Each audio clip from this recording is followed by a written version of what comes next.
Welcome, everybody. This is Meet My Friends. My guest today is Zach Wood. I met him at NSA, one of our meetings, and then one of the days I was talking to him about my book. I saw love on his eyes. I like to look people in the eye when I'm talking to them. So I feel his heart and I feel the compassion and I feel the love. And I'm excited for you to meet him. He has a company named U3 Leadership, and the three U's stand for understand, unleash, and Uncover. uncover. Okay. Yeah, not So quite he in that has, order, but you got all three of them. Yeah, that's good. okay, uncover, understand, unleash.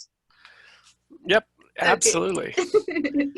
And he'll tell us more about that because he works with this concept with individuals and companies as well. Awesome. Very good.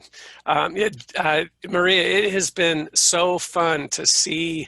I remember when I first met you, and I remember uh, you had this burning passion inside you to connect people, and yet you were kind of shy because you're in a new environment. And just to watch you kind of come out of your shell and help more and more people it's just been a joy for myself, and I know a lot of other people to watch. So super proud of you, and it's great. My company is called U3 Leadership. It stands for Uncover, Understand, and Unleash. And that's kind of the process we go through. And it's it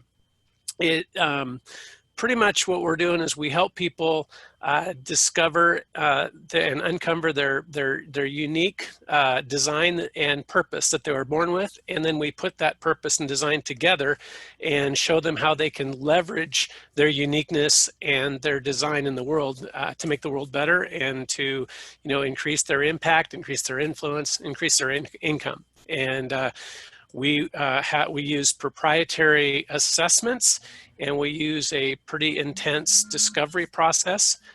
Several people through NSA, some of our CPAs and CPEs have gone through it, CSPs, and it's multifaceted in what it accomplishes, and it's really one of the most affirming things I could do for somebody is to help them discover their unique purpose and their unique design, and then give them the confidence to live in that.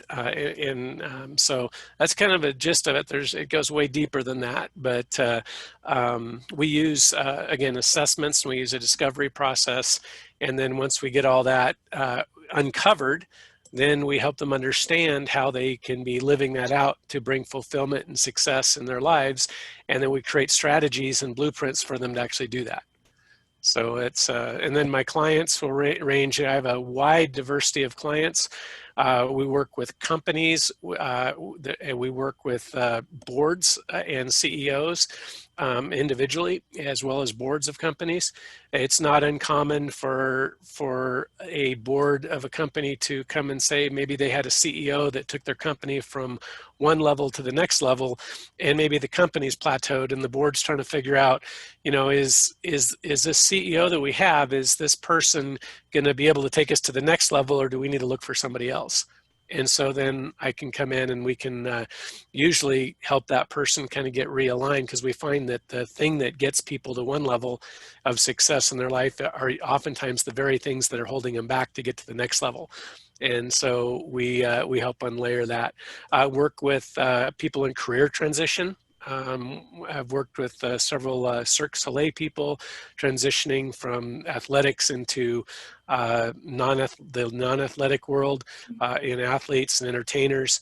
And then also work with individuals just in relationships, because when you understand, when you're in a relationship, if you can understand somebody's true design and help them be who they're created to be, rather than trying to get them to meet your personal needs, if both people do that, it changes everything. So that's kind of a snapshot. You can ask me anything you want, because obviously there's a lot more to it than that. But I don't do any advertising. Everything I do is by word of mouth. And I'm plenty busy. I'm busy constantly probably busier than I need to be. And I think that's one of my goals in the future, is to try to niche down a little bit so I'm not doing so many things in the process. How long does it take you to coach someone? It depends on where they are or how willing are they to do things, or do you have like kind of an idea or something you want to share with us about a story that amazed you? Yeah, sure. So the process I go through, the initial process that I go through is usually it's about 12 to 16 hours. And it is a combination of assessments. About 30% of it is assessments, and about 70% of it is a discovery process. And I'll expand a little bit more about what that is and how that is.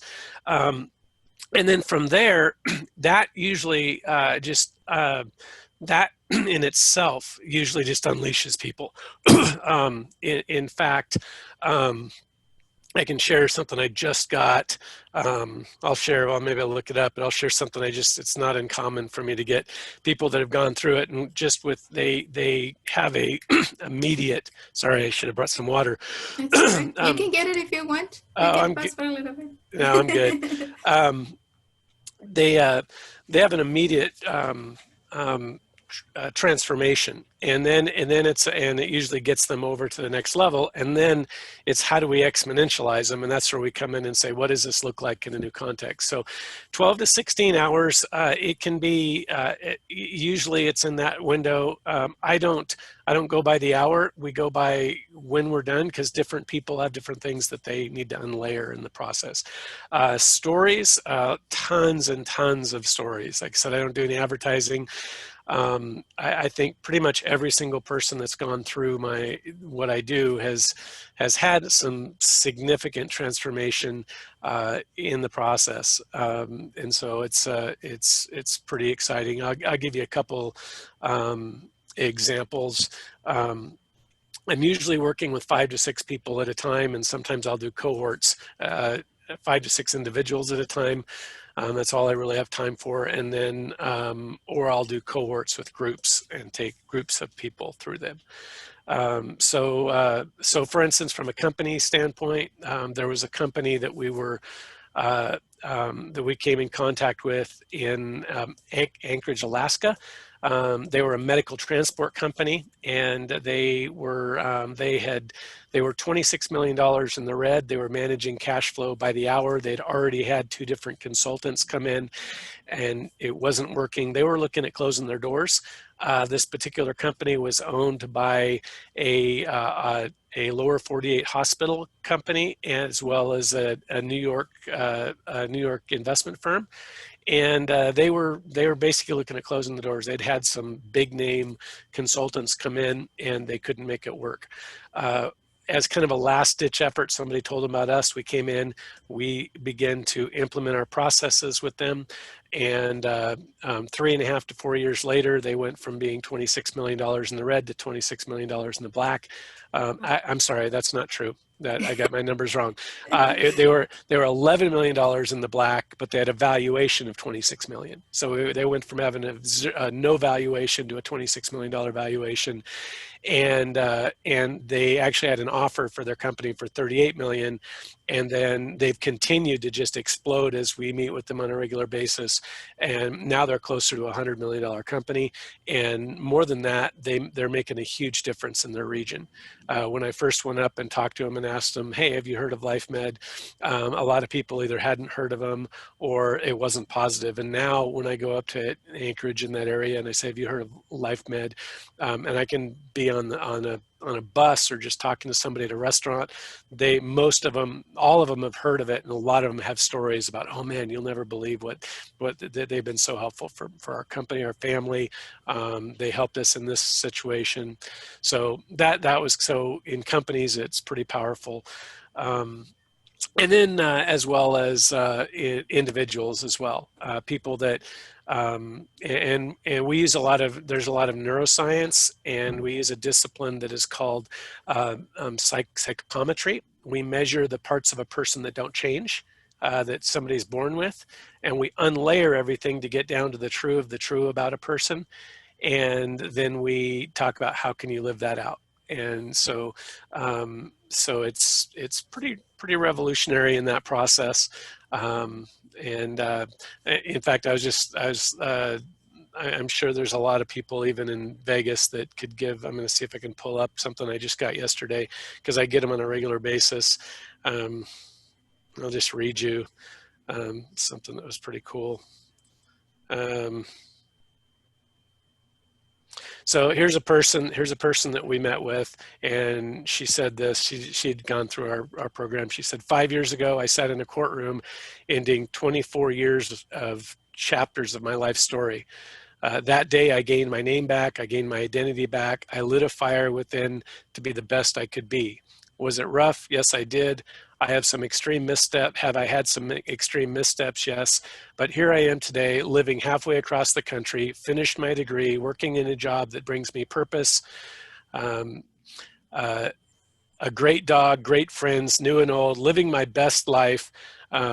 My boyfriend who grounds me and loves me for who I am.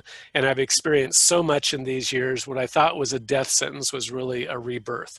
And she'll go through and she'll talk about, and be glad to tell you how going through the U3 experience was kind of a turning point for her in learning how to do that. So that's pretty common. So yeah, that's kind of an overview. Again, we can get into the little nitty gritty of how it works and what we do in the process. Sounds really beautiful. It sounds to me like it not only changes people's values, but transforms them as an individual, and they're more willing to, I guess, do the business in a different way, but also become another person in order to live life to the fullest and to their full potential. Yeah. And I would say they certainly are transformed. They certainly live life to the potential. I wouldn't say they change. What they really do is they go back to being who they were intended to be in the first place. And so kind of the concept is this. There's 7 billion people, soon to be 8 billion people in the world right now. And how many of those people are exactly the same? Yeah, Probably not a single one of them. No, Yeah, they're all different. 8 billion people, not a single one of them is, even you talk about twins and triplets, yes. They still have different fingerprints, they have different personalities, and they were born that way, right? Now, what happens is once they're born, they're born with this unique design and this unique purpose that's amazing. There's no bad designs.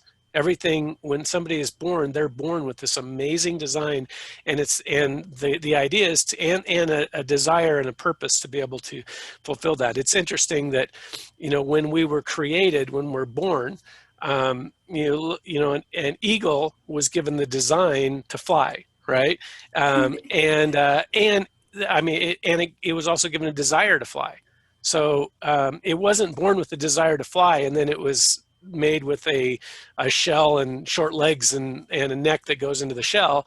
The turtle was given a desire to swim and to do different, and to sit in the sun. And so we have this purpose and this desire, this purpose, and we have a design, and these are meant, they beautifully go together. But what happens, so like I can go to, I used to live in North Idaho, and I would go to Coeur d'Alene Lake, and there's a lot of eagles out there. I remember going in, having lunch, and I would walk in to a restaurant to have lunch, and there'd be an eagle just flying in the wind.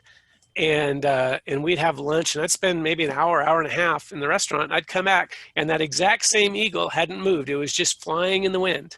Right? It wasn't fishing. It wasn't looking for food. It was just because eagles love to soar, and that's what they're made to do, and they have a design to do that. And same thing with people. People have a unique purpose and desire to live a certain way, and they're created to do that.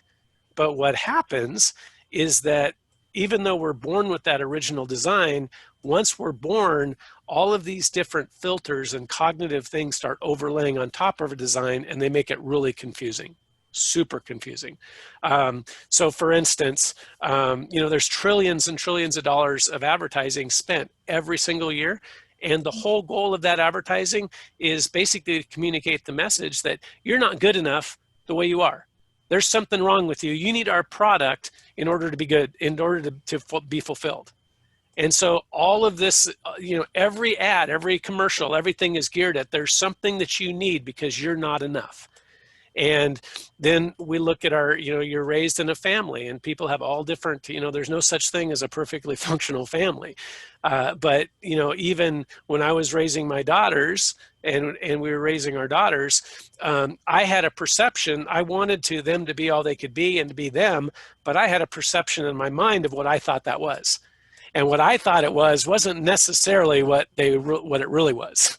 This was before I learned, right? Because I set these expectations. And a lot of times in families, parents and people put these expectations on top of the kids, right? And sometimes it gets in the way of allowing the kids to be who they're created to be in the process.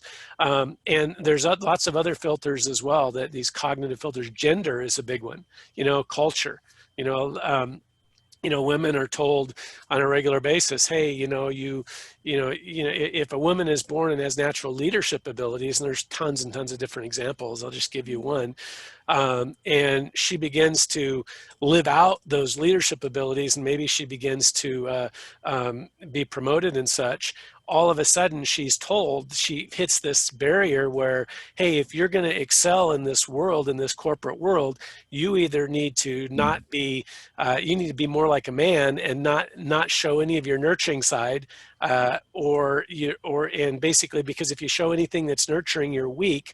But on the flip side, if you're strong, then you're a bitch.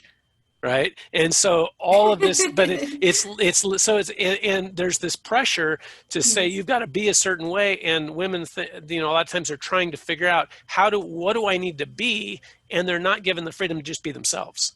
And the companies hurt the most, because when we can let people be who they're created to be, in their natural abilities and then it actually frees them to be better leaders or better whatever they're doing in their life. So there's all these different what we call cognitive filters.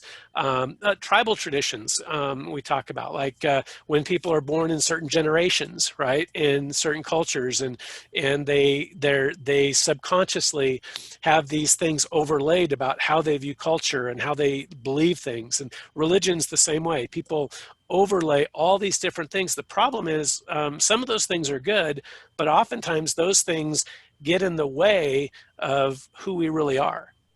And so what we have to, and they get really confusing because they actually become interwoven with who we are, even though that's not who we were intended to be. And so what we do is we go in and we help people unlayer who they really are. We get down to the core of the core. We take all these cognitive filters off, and then people oftentimes, usually for the first time in their life, they get to say, oh my gosh, that is who I am. And now we can give them permission to be them, and we can, and a lot of times the things about them that are true about them, they've been told aren't good. They've been told, oh my gosh, you shouldn't, they've been trying to not be that way. Even though that is a very part of who they are and something that they can leverage better than anybody else, because every single person, because they're unique, myself, yourself, every single person can offer the world, because you're unique, you can offer the world something that nobody else can in a way that nobody else can. But if we don't know who we are, oftentimes, what's the first thing that we do when we want to succeed and learn? We say, well, who do I need to model? Who do I need to mentor? Who do I need to copy? And oftentimes we copy somebody else's blueprint. Now, it's not bad to have mentors and learn that, but oftentimes we're trying to do it their way, not our way. And the people that really change the world, the outliers in the world, they're the people that break out of that mold, and they discover and they fall in love with their own design and their own purpose in a good way, not in a humble way. And they realize that they don't need to be somebody else. They don't need to copy. They have within them what they need to be able to make the biggest difference in the world. And it works in any economy, in any place, and oftentimes they're seeking fulfillment outside of themselves in all these other things, when what we do is we show, hey, you're looking out in all these different things. Let me show you that you've already got what it takes right in front of you, right inside you. And then so we uncover their design, we help them understand that it's good, and then we give them pathways to unleash it so they can be uber successful in fulfilled. How do you go in the process when someone is afraid to lose a relationship, or maybe the family they live with wouldn't see them the same way, or wouldn't necessarily accept them, or they have to do life changes where they probably need to be separated because of the way they discover themselves to be? That's a great insight. That's something that people struggle with a lot. It's impossible to be truly confident in yourself if you can't be you. If you can't, so if you're trying to please other people, you're never gonna, your confidence that you project is gonna be a facade if you're living to please other people. If that's where you get your value and your worth from. What we notice is that sometimes people are in an environment, and there's always people. Jim Rohn, is famous for saying that you're the sum of the 5 people that you hang out with the most, and that's been around, and that's absolutely true. I've tested that through different times in my life, and that's 100% true. But sometimes the people that are closest to us, they're the very people that are holding us back. But it's not because they don't love us, it's because they do. Because they like the relationship, right? And so they don't want us to change because they don't want that to change. And so, and sometimes they don't. Sometimes people will say things, because they're just jerks. They just want to demean people because they've been hurt, and hurt people. But a lot of times they don't. It's subconscious. And so, what you're saying is absolutely true. What we have to do is we have to know who we were created to be, and then be strong so that other people outside of us don't affect our own worth and our own value. And then what sometimes you have to break away from relationships and they never get restored. Usually that's not the case. Usually what happens is either people respect it and they let you do it, or initially you break away and it's tenuous, but then down the road, they look at you and they actually have more respect, and those relationships are restored. But when they're restored, they're more healthy. So if that makes any sense at all. Oh, I understand, but I can see because I used to be married, and having a husband that is always telling you what to do and how to feel and what you'll be doing and what is the right thing to do. And I think it could be hard for someone that has a husband like that, or sometimes it's your kids when they're older and they think they know better and they try to tell you, or sometimes it's the people who you consider your friends and they don't think that's the best for you. So I think it takes strength. So I understand the work that you do, and it's very important that people go through the process, because I can see someone seeing themselves as this capable individual and then thinking that when they go and tell the people who loves them most, they're not going to see them that way. Yeah, you're absolutely right. That's and you have to be able to stand in, because the line of people who knows what I should be doing with my life and how I should be spending it, and how the line of people that know exactly what I should be doing, that starts at my door and it goes out the front door all the way down the block. Everybody has, and some of those people have a lot of influence in my life. And, sometimes people, and so in order to confront that and stand so that you can actually be yourself, you need to be able to be strong enough to be able to do that. And what happens is when people criticize you and demean you and tell you you're worthless and you're never going to be this, and you're never going to be that, you go back, and that's why there's a lot of neuroscience in what we do. We work a lot with what's called neuroplasticity, reforming the pathways in our thought processes, but it's different than NLP. It's similar, because NLP is not rooted in who you are, it's rooted in who you think you want to be. And what we do is we root it in who you are, so it's more lasting.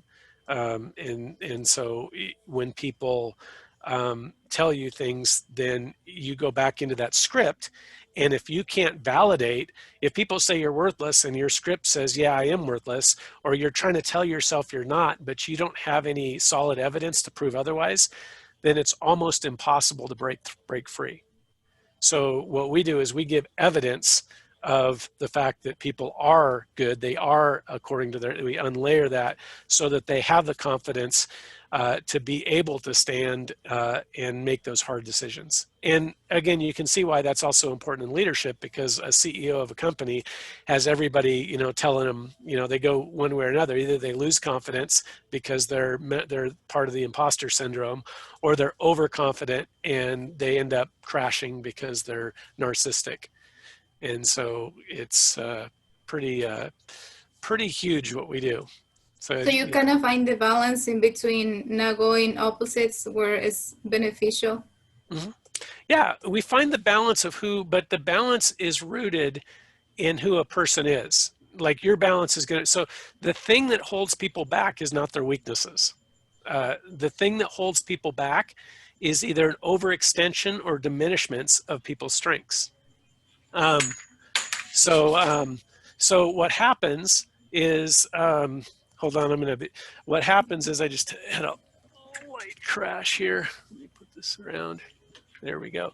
So what happens is, oftentimes what ends up happening is a person that they go through their life and they leverage these things that work for them, but then you cannot overextend. When you overextend a strength, you can't overextend a part of yourself without diminishing another part of yourself.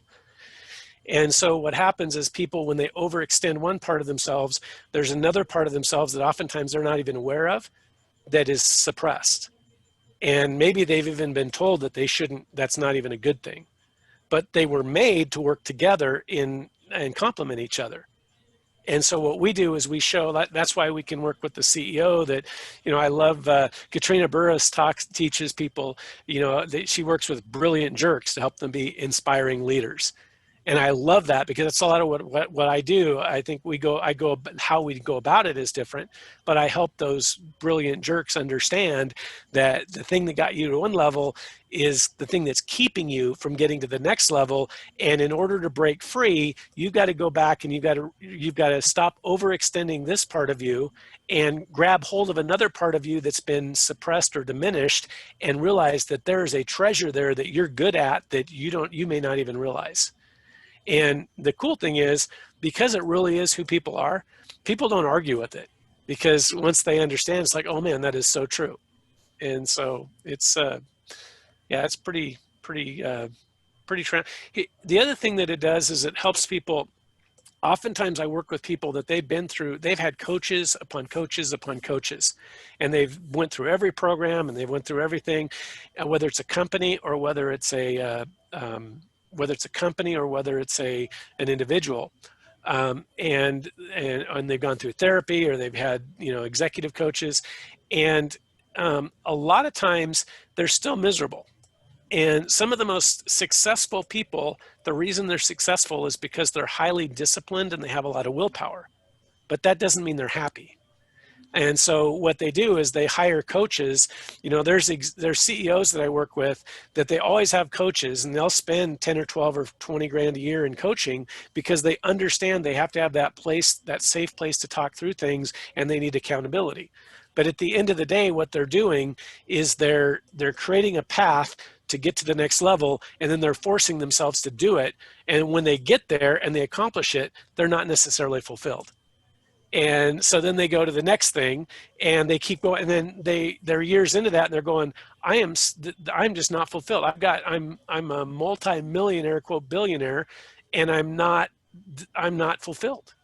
I'm just doing the same thing. And the reason is because other people, they get right up to where they know that they're told that, okay, here's what you need to do. And they start on the path to get there, and then they start sabotaging themselves before they get there, because they're either afraid of the success that it could be or they're afraid of failure. Now, both of those situations are remedied by understanding purpose and design in the way that we do it. Because what we do is we help people to, here's what I'd liken it to. I don't know if you've ever felt that tension where you know what you should do, but for some reason you're just, we call it procrastination, or it's like there's just things inside of us that keep us from wanting to do it. I don't know if you've ever experienced that, but yes. And then there's other people that they seem to live, you look at like the Elon Musks and the Richard Bransons of the world, and the people that they get more done in 3 days than most people get done in 3 weeks. And they have this because they're living according to their design. Because when you live according to your design, what happens, it's all rooted in neuroscience. It's all rooted, there's 5 or 6 different chemicals in our brain and our stomach that are meant to work a certain way. And what happens is that we oftentimes, those chemicals, we're not using them in the right way. And when you don't use them in the right way, they will eventually short circuit you, or they'll keep you from having unlimited energy. So for instance, we talk about, some of, in the early days when you're looking at like Bill Gates and some of the people who built their companies, they will be pretty open to admit that they built their company on adrenaline and fear. They put deadlines on their people, and they said, you better get this done in this deadline or else you're going to lose your job and this and that. And so they put everybody under this. And what ended up happening was there was so much of this heaviness and fear that everybody, they pulled up this adrenaline, and they were able to achieve more in that situation than they ever could if they weren't. The problem is adrenaline is not meant for that. Adrenaline is great when you're running from a bear, but it's not meant to be something that you use week in and week out over and over again. That's going to burn you out, and that's going to hurt your health. And so you see a lot of people that are high achievers, they fall onto adrenaline. Same thing with like dopamine, and people have this need for affirmation. And Facebook, they've leveraged that. Every time that little ding goes off, we get we got a message, somebody loves us, and so we get addicted. Addictions come from these. Well, how do you break that? That's the question. And so people go to all kinds of programs and stuff, and even when they stop doing the negative things in their life, and maybe they're not doing the addiction anymore, they're not doing the things that were creating problems for them, but they're still not fulfilled. They're still not living that fulfilled, like just where everything is connecting the way it's supposed to be. And so what we do is when people connect to their purpose and their design both, then it gets all these things lined up, and all of a sudden you have this energy that is almost supernatural. That you can just go, and people will say, how are you? How do you have so much? How come you're happy all the time? How come you're this and that? Well, it's because I'm living more according to my purpose and design than a lot of people do, because they're not aware of it. But the people that are successful and are living a fulfilled life, they've figured a lot of this stuff out already. So it's, yeah. That's a big download, but hopefully it's helpful to just kind of share what I do. Yes, it's helpful. I think your field is different than many programs. And I wanted people to know about you and to find out, because I don't see advertising either. So, Mm-hmm. Yeah. But I see that you're busy, and it's just the connection where you don't know who might need your services and who might be struggling and who might be just learning or realizing something just because you're interviewed today and your willingness to share. Mm-hmm. Yeah, my purpose is to see unique God-given potential and maximize it to the fullest. And so I see that, and I have an ability to do that, to see into people what they can't see in themselves, and then to draw that out. And that's kind of the last kind of story I'll give that's kind of an illustration of why what we do it works would be this. Imagine that you all of a sudden in the next few weeks, like the next 2 or 3 or 4 weeks and months, you found yourself tired all the time, and you were just dragging, and it was not normal. It was like, you're just tired all the time. You can't figure out why am I tired all the time? And you just don't have it. You're am I depressed? Am I not getting sleep? Am I not? And at first you don't think it's anything. You try to just will your way past it, but it's getting worse, not better. And you talk to some people, and you talk to people around you and say, man, I'm just tired all the time. I'm dragging it. I think something's wrong with me. And everybody has a different opinion about what you should do, right? Some people say, oh man, you need to make sure that you're on this new diet program because you're not eating the right stuff. And so you go do the diet program and you're still tired all the time. Some people say, oh no, it's your daily routine. You need to exercise, and that's why you're tired all the time. Okay, so you start exercising, but you're still tired all the time. Other people say, oh, you know what? Part of the problem, I think, is that you can't be looking at screens after 4 o'clock, right? That's going to keep you up. You're not going to sleep, right? And you need to stop the alcohol. And everybody has a different reason. So you try all this stuff and nothing works. Oh, you know what? Your bed isn't good enough. That bed is not allowing you to sleep. So you go and you buy a $3,000 bed, right? A Posturepedic or a Swedish whatever, Tempur-Pedic. And you're still tired all the time. and it's getting worse, and you're trying to figure out what in the world. You go to a counselor and the counselor says, oh, it's this and this and this, and you're still tired all the time. And then all of a sudden you're frustrated because you don't know where your energy's going, and you feel like maybe I do have depression, and doctors want to give you drugs to help your depression, right, and put you on because they want to call it depression. And you're reading the newspaper, that's back when they had newspaper one day, maybe you're reading an article on your phone that comes through, and you see that there's a company that is going out of business because they're being sued for billions of dollars because they were a water filter company, and they made water filters for refrigerators, and they were making water filters that were making people really, really tired. And so you looked at that and you read that article, and you go to your refrigerator and you look, and where your water comes out, and that's the filter you've been using. So you take that filter out, you go to the store, you get a different brand filter, and you put the new brand filter in. And within literally 3 to 4 days, you're not tired anymore. You've got all your energy, right? That was it. Now, a couple questions for you. First question would be this. What is the likelihood that you would ever go back to using that old, if that was the case, if that really happened, what's the likelihood that you would go back to use that old filter that you had in there, high or low? The original That's filter. low. Of course. Very low. Yes, like very low. Almost like non-existent. There's no way, right? Yes. Okay, here's the second question. Would that even be a struggle? Would it be like, oh my gosh, I used this for so long, and I just want to use this old one that made me tired all the time, but I'm not. I'm going to use the other one. Would it be that, or we're like, forget that. I'm never going to use that again, and I'm glad to use the new one. Which would be for you? Yes, forget it. I'm using the new one. I don't want to be tired all the time.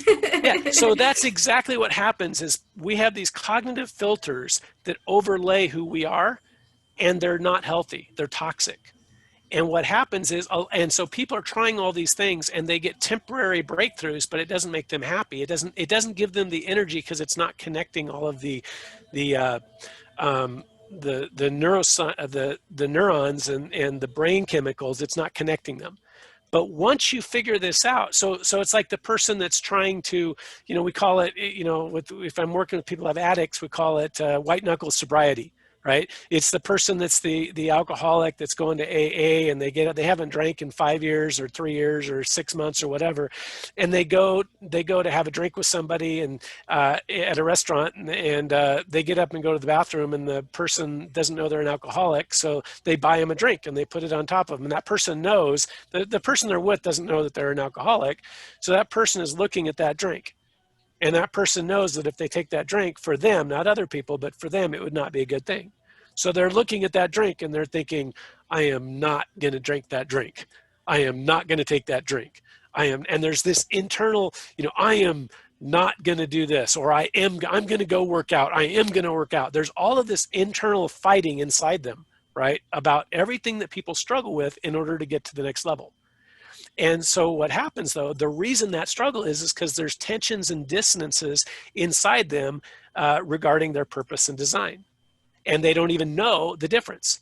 But once somebody knows, and we call it white knuckle sobriety for the people that is, because even if they don't take the drink, even if they're victorious and they don't take the drink, they're still miserable, right? That's no way to live, right? So once you get the right filter in, all of a sudden, not only do you have breakthroughs, but you have breakthroughs that are natural, that you naturally are doing things that there's a freedom and an affirmation because your brain and your body and your purpose and your design are all working the way that they're intended to, and life becomes a lot easier and everything begins to flow. And so that's the power of what we do. I spent 6 years learning this process. It's a highly proprietary process.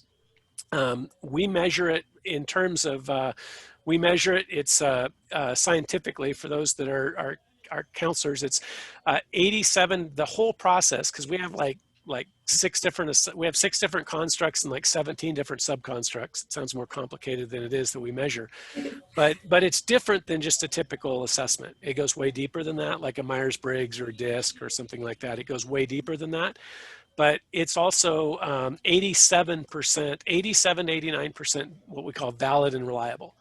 And when you look at like Myers-Briggs and DISCs and things, they're at like 83 to 85% valid and reliable in what they measure. So not only is our process more valid and reliable, it's also more extensive, because we're not just measuring one part of a person and trying to make assessments of everybody's entire life over just one part of a person. We're measuring across the breadth of the whole person, who they are, over 6 different major assessments and all these different things. And then we don't put people in boxes like a lot of assessments do. A lot of assessments will come in and say, hey, you take the Myers-Briggs and DISC or whatever, you take those assessments. What they do is they filtered people down into profiles. So like the Myers-Briggs, I think it has like 16 profiles, right? Well, 7 billion people don't fit in 16 boxes, right? So because it's making people choose, I'm either this or this, I'm either this or this. Well, a lot of people aren't either this or this, they're both. Right. And so what we do is we look at all these different things, and we don't say you're either this or this. We show, hey, you're this percent this and this percent this. You're this percent this, you're this percent this, over a lot more areas. And so what we do is, instead of putting people in boxes, we triangulate people's uniqueness. And then once they can see that, now we're able to allow them not only to know what they're supposed to be doing, but also know how to do it in a way that gives them the most energy and effectiveness in doing it. So that's the summary. That's what I do. You can see that doesn't come across much in an elevator, in a 30-second elevator pitch, but that's why I don't do a lot of advertising. I just had people coming in saying, hey, I was talking to so-and-so and they said you really helped them, and can you help me too? And so that's kind of business to business. So yeah, so that's so what are your thoughts when you hear all that? I like it. I didn't know, in depth what it was. Like when I talk to you, I sense this beautiful human being, but I didn't know what you were about. And when I read, your Facebook, what you write, and the posts that you do with your values and what you believe on, I think it's beautiful. But it's just having the opportunity to talk to you gives me a bigger understanding, because leadership is usually about making someone a leader, but everyone uses a different process. Mm-hmm. And I think yours is very helpful in the way that empowers people to be their truly self. And I have not seen that on any other's concept or presentation. And I've been through many NSA trainings, so I think it's valuable. I would love for people to contact you, and I understand you're busy, but if someone really, wants to get the result that you're exposing, which I think it can be huge, I invite them to contact you. I'm even interested in going through your program, as now that I hear about it. Mm-hmm. Because I had no idea. I had no idea, how it worked and how you make it unlayer people. And to let them know who they truly are and the potential that they have. Yeah, some of what you're doing, the tension is that we will naturally drift. There's a part of us that will always drift towards our unique purpose and design. But then there's the world that's pulling us the opposite direction, and that's these inner tensions. So when we understand and we can go with the flow of who we are, and what's really neat, Maria, is just to watch how you have gone on that journey in the process. It's been absolutely amazing to see what you've overcame, how you're drifting towards that, and even when bad things happen and obstacles happen, oftentimes those adversities are the opportunities that are going to take us to the next level, because we get to learn more about ourselves. So it's pretty cool. Once the purpose isn't necessarily just for me, it's not just about helping people learn about themselves. That's where it starts. But once you understand yourself, then the more important thing is, how do you view other people? And that's where I feel like what I do makes the biggest impact in the world, because it's based around the concept that this whole thing is based on, is that unity and fulfillment is diversity with understanding and mutual respect. unity. And the problem is, unity and fulfillment, if you want to have that, it's diversity with understanding and mutual respect. And the problem is that usually when we live in a very diverse world, but people think they understand. They think they understand themselves. They think they understand other people, but really they don't. And oftentimes they don't. I mean, you can just read all the political stuff going on. They certainly don't respect each other that are different. And they don't take time to get to know what's underneath it. And so once you understand design and you understand and you see design in other people and you see that there's good in other people, and even sometimes even the things that are bad about me are just overextensions of something that's good. And in fact, we did studies where we went into prisons. This was a guy named John Samuels. He went through 8,000 people in prison and interviewed all these people because they were having a hard time. They were getting people that when they came out of prison, they would get right back into prison. And so he was commissioned to go in and find out why is that and how do we break through that? And so what he discovered was the breakthrough discovery was that over 90% super high percentage of the people that were in prison, they were in there. What got them in prison was that they were acting out who they really were. They were just doing it in a non-constructive or destructive way or in a illegal way.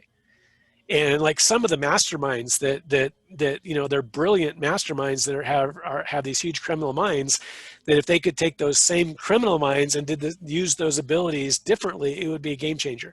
So then what happens though is because they don't know that when they get out, because it's all driving them subconsciously, they don't know how to do it any other way than what they're doing it. And so what it allowed them to do is to come along and create programs that helped people actually take the things that got them in there in the first place, which were overextensions, and say, how do you apply it in a way? So for instance, if you go to like Walmart or some of the stores, you might see in the bread section, a brand of bread called Dave's Killer Bread. And that is an entire company created by a person that came out of prison that employs other prisoners, but teaches them how to live out their own purpose and design in a way that actually produces for the society and makes the society better. And so that's true restoration, not just letting people free and then having them go back in there. So the implications, I got to stop because there's so much that there's so many fingers in this, and it helps so many people that it's pretty awesome. But yeah, I'd be happy to go through, and I have a thing called a proof of concept. It's about 45 minutes, and we go through, kind of the neuroscience behind it and why it works, and how, and from there, usually people can say, hey, yeah, that's something I would be interested in, in the process. So if you're interested, and I don't charge for that. That's just just something to kind of show. Because the next question is, I've talked about things that we do. The next question is, why does it work? Right. And so we help people understand that you have to know that. You have to have a valid understanding of why, because when the world tells you that you're not good enough, that you have to have enough evidence to the contrary that you can know and believe that that's not true. And so you can't just take away the negative, you've got to replace it with the positive, and the positive has to be really positive. And so we equip people with that. So, yeah. So that's besides to be positive, it needs to be long lasting, because I believe that you might have today, you might not believe tomorrow, or you might criticize yourself or bring yourself down to the point where you don't think it's true. As much as you want to believe that it's true, but sometimes we have our days when we're down and it's like nothing can get us up. And the example you were giving me about being tired for so long, that happened to me last year. Mm-hmm. Yes, and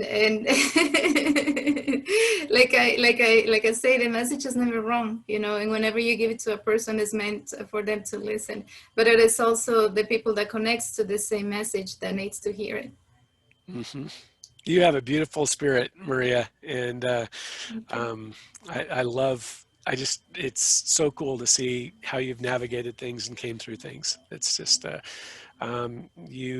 you help a lot of people, and I don't even think you realize it. And so I think there's a lot of people that will bend over backwards to help you become the best version of you, because I think you're helping them and you don't even know it. So Oh, I'm glad. There's more plans on the way, and I was getting a message like 3 days ago about Christmas. So I'm gonna do a show called 21 Days Until Christmas. So if you like to participate, this is going to be to bring the joy of mm, Christmas. So we're gonna do, you know, how will you call it, 21 days and 20 days, so decreases on the dates, but we will record. I was planning to start recording in November, so, and we can wear like hats or backgrounds related to Christmas, and so that way when 21 days it's it's there. I was thinking to post those videos early in the morning so people can share them throughout the day. And then day 20, 21 until we get to Christmas. And then we can do like a celebration with all of us together. But we can pre-record it because I understand people is gonna wanna be with their families and doing their activities. So that's a project that I had. And then earlier before talking to you, I had another idea for another show. I wanna do online dating where people is gonna date me, and it can be men or women, but it's just to show people how is the process of getting to know each other and for them to know what questions to ask to mm, get to know people. So there's more on the way, and I'm so glad that it can be beneficial for anybody. And I know that the people that I'm surrounded with is good, and I want people to see that side, to see the value on them because I see mhm. I love it. I it. love it. Well, you've already came a long ways, and you're just at the tip of the iceberg. So you've got a lot to offer the world, and it's gonna be fun. It's gonna be fun to see. So thanks for having me on and just sharing my heart. And um, man, just pray that people would look at other people and rather than judging people, take time to understand them and figure out how they can respect each other, even if they're very different.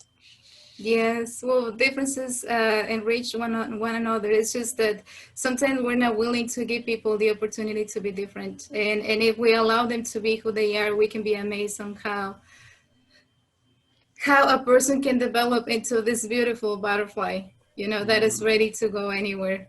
Mm-hmm. So, so I love the fact that you said butterfly because when I think of you, that's what I see this person that's flying. What would you say for you? What was the biggest thing that helped you break out and realize that you could fly? Well, being tired of the barriers because even now, so when I was little, I wanted to become a teacher. Mm-hmm. And my mom said, no, I don't have enough money. And as much as I cried, that never changed. And I couldn't. So I had to work, and but I cried until she told me her story. She told me that she was poorer than me. She didn't have a home. She wore her first pair of shoes at the age of 12. She started working at 8 years old. And so my ability to keep on studying to become a teacher was not big enough compared to what she went through. So I stopped crying about it. I decided that I was going to work and I was going to do what my culture told me, which is getting married, have a kid, and then go where life takes you. And that's what I did. But the desire to be someone that can teach others and be a light, for someone was within me, and that never died. And so it took me to get divorced to start working on myself and to love myself and remember who that little girl was and where the desire was. So I started learning, and it's just I was getting directed to the next step, like Oprah Winfrey says, to the next right step. And that's how it all happened. It's just that the I think that the light within me was not able to be off. It was always there. And I always protected it. I always knew that I had a purpose and that I had a talent and that I had gifts, but I knew that I had to wait. But now I know that I don't have to wait anymore. Mm-hmm. That I need to be able to share my light and to empower people to fly, because that's Mm-hmm. what I wanted to do, to fly with me. You Because when wanted you to. fly, it's free, and you think of a butterfly, they're so thin, but they can go so far. There is this group of butterflies that go to Michoacan, to a sanctuary that we have over there, and they go every year, and they come across the world just to go to Michoacan, and that's Mm-hmm. where I'm from. That's my state in Mexico, and we have a Wow. sanctuary of butterflies over there. So it's the power that it can be found in the smallest creature that can fly Hmm. That's to go that powerful. far. So you can go back, you know, when you talked about wanting to be a teacher, you could go back and think, when is the first time that you remembered wanting to help people and teach people and help people discover? And I bet you could find that in your childhood in places, even with Yeah, I working was with others. probably around 5. I used to want to play with my sister where I will be the teacher and she will be the student and she will be Hmm. bored. She wanted us to play mom and the child with the dolls and I was bored of that, you know, Hmm. so we wouldn't agree. Every single person has something unique like that in them, Yes. and that's what we pull out. And then the next thing is, once you understand that, that's the purpose design thing that we measure and go. And then you also have a very unique design. And so we look at what is, how are you wired? Not only do you, that's your purpose, and a lot of people have similar purposes, but Yes. you know, you're wired to do this differently than anybody. And that's where you're going to find the fulfillment in that. And it's super affirming, super, you find out that it answers a lot of questions, and it's really cool. So and I love watching just the influence that you have with people in the process. So keep it up, girl. Thank you so much. It's been a rich experience for me. Everyone that comes teaches me something, and the show is changing because everyone that comes around and teaches me something. It gives me another idea of how can I make it better? How can I give everyone opportunities? How can I reach out to more people so I can share you with the world? And that's what I'm hoping for, you know, just to share. Well, we measure things by results, not necessarily slick and polish. And I will Yes. share, as somebody that works with, does a lot of podcasts and different things. I've listened to several of your episodes, and you may not be the TV personality, but the Yes. results of what you're doing, as far as what you're drawing out and the questions that you're asking, are absolutely, you have a gift, Thank and you. you're doing a great job. So just know that you're not, a lot of people can interview and be as effective as you are in drawing things out in a way that doesn't just help you, but helps other people. So that's something that is special to you. So great job. Thank you so much. I appreciate your words. They're very valuable to me. And I'm Well, so glad that you're here. You decided to say yes because sometimes, you know, you're afraid people's going to say no. But all what I can do is ask, you know, and mhm. whenever you're ready, there is an opportunity for you. And if you want to come back and have another chat or share something else that might help someone, or if you think of an idea or something funny, I seen that what works on interviews on Zoom is like eating or drinking or doing fun things, and that attracts a lot of people to laugh. So if you like to do anything different, let me know. Awesome. Sounds good, Maria. So good. Well, hey, thanks for having me on, and keep on keeping on, because you're making a difference. Thank you so much. I appreciate All right. you. Thanks, Maria. You're welcome.